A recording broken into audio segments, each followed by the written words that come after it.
Hi, and welcome to week 2, Revelation and Scripture. I think we're off to a really good start this semester. I've been grading papers as they came in over the weekend, and I'll be posting a quick video kind of wrapping up week 1 and giving some grade guidance to the class at some point on Tuesday. But I wanted to get you started on the week 2 assignments. I know that the IT department had some broken links early on in the course. It looks like all of that is behind us, and the links should be functioning.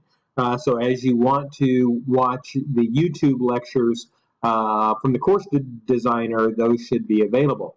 So this week we are looking at Revelation and Scripture, and really how did God put all of this together? And how should we understand God? Do we need the Bible, or do we just need to look at a tree? And so I think it's going to be an interesting and an important conversation for us to have. The goals this week are fourfold. We want to explain the modes of general and specific revelation.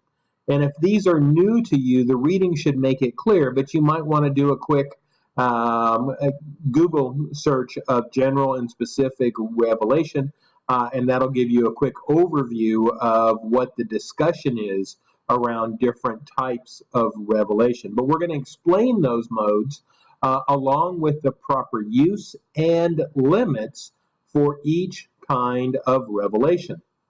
We're going to stay with Erickson and with, I can't remember our other book.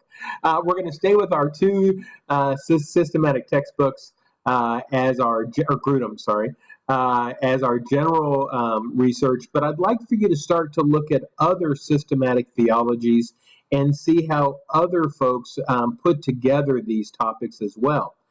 Second, to demonstrate comprehension of the historic debate of the use of general revelation, then to define the doctrines of inspiration, inerrancy, and authority, and show the relationship between different doctrines. And then finally, to formulate biblical answers to contemporary challenges to the doctrine of Scripture. So really, this week is all about Scripture. How do we trust it? Can we trust it? How do we know? Do we need it? And all of those basic theological questions. Now we have a few assignments this week. The first is a 2 to 3 page paper, and I want you to critically evaluate Erickson's doctrine of Scripture.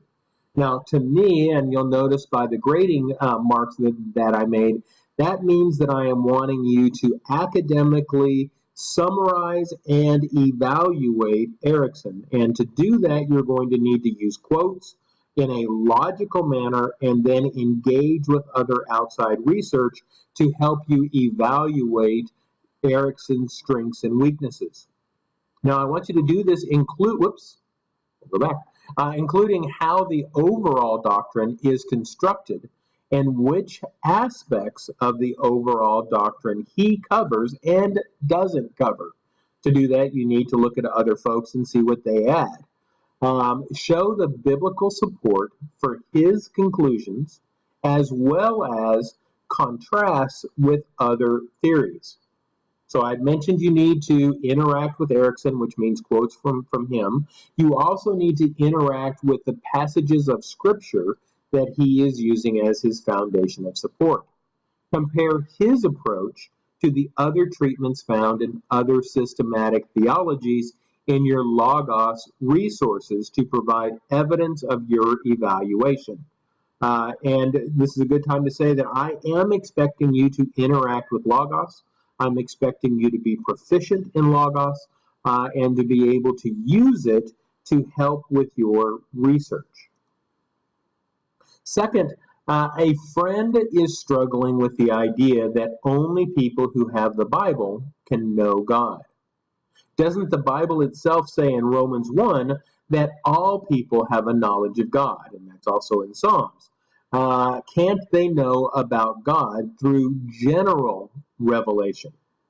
So for assignment 2.2, I want you to write a 2 to 3 page paper or letter to your friend, or develop a 2 to 3 page position paper in which you address what it means to know God and the role of general and special revelation in this knowledge of God. Now, assignment 2.2, like all of our written assignments, is due midnight on Monday.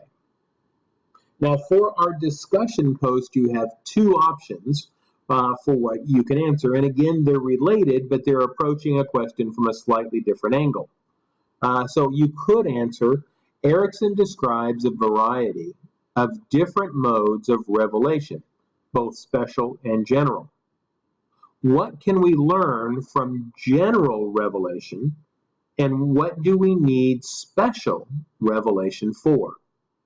How does your understanding of the relationship between these two types of revelation shape the way we, or in this case you, do theology?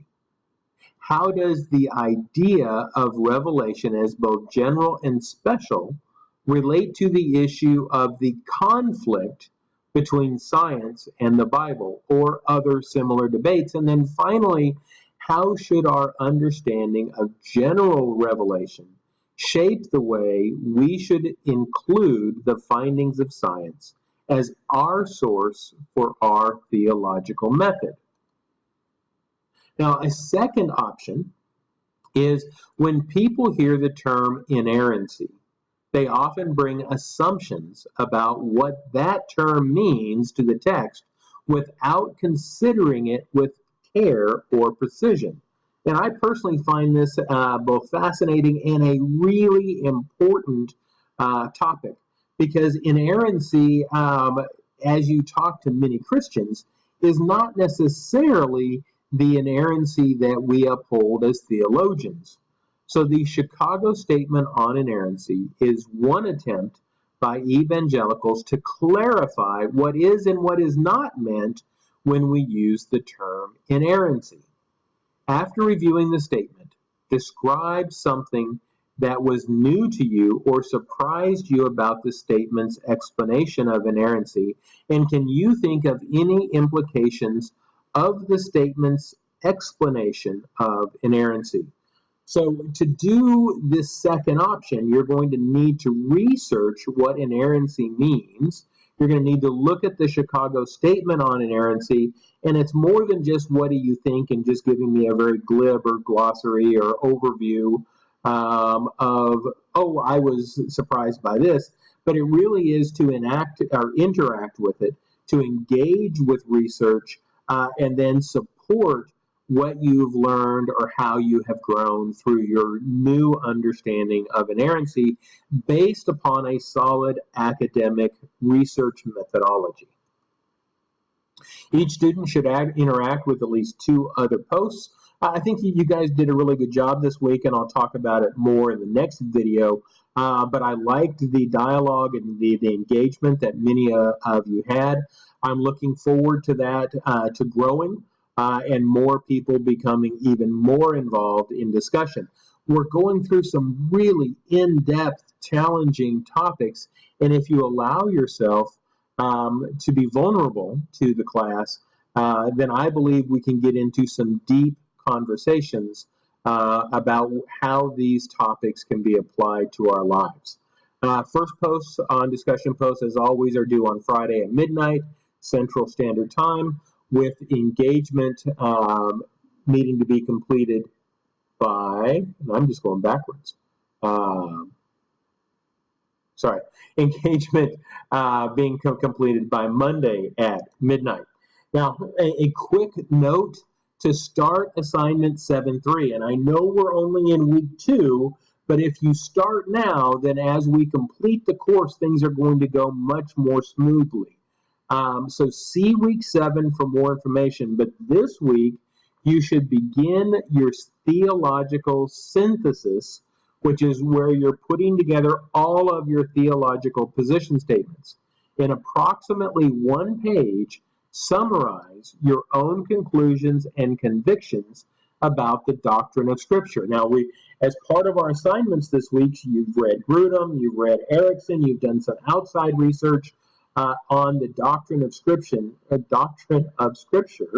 and I want you to compile that into one page using support from the theological works you've read, and most importantly, support from the Bible supporting your statement on the doctrine of Scripture. Now, to just give you a quick insight into assignment 7.3, when you click on it, it's going to say at the end of the course, you will submit all the topics in a single document. Compile in a Word document or a DocX format so you can create a personal book in Logos with your final project.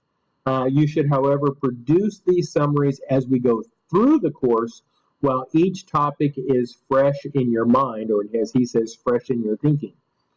Prepare this document as though you would be submitting it to a church during a job search or at an ordination council, which is exactly where you're going to be asked to produce this document.